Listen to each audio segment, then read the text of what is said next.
Well, we started working on Heartthrob almost right after we finished Get Along and that whole process.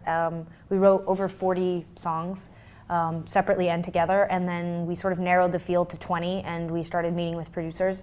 And our only criteria really we were looking for producers who had their feet solidly in not only the pop world but also the indie world. So we wanted someone who had sort of that indie credibility but also had ventured into pop and succeeded.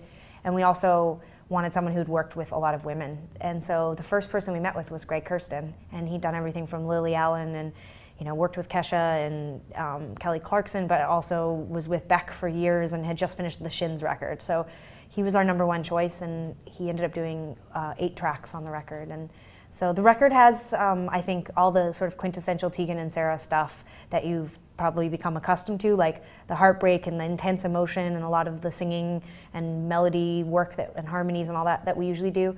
But it's also a very solid pop record. I think it's sonically our biggest sounding record, and it's definitely venturing in a new direction for us, but I think it's a direction we've been heading in anyway. We've done a lot of collaborative work over the years with dance artists and pop artists. So, but I read online today, someone said that they think this is going to beat out The Con as our most depressing record. But it's like it's trickery because it sounds really poppy, but that lyrically it's like our darkest, most sort of deepest record. And I'd agree. I think Sara and we truly believe that fans will end up really loving this one.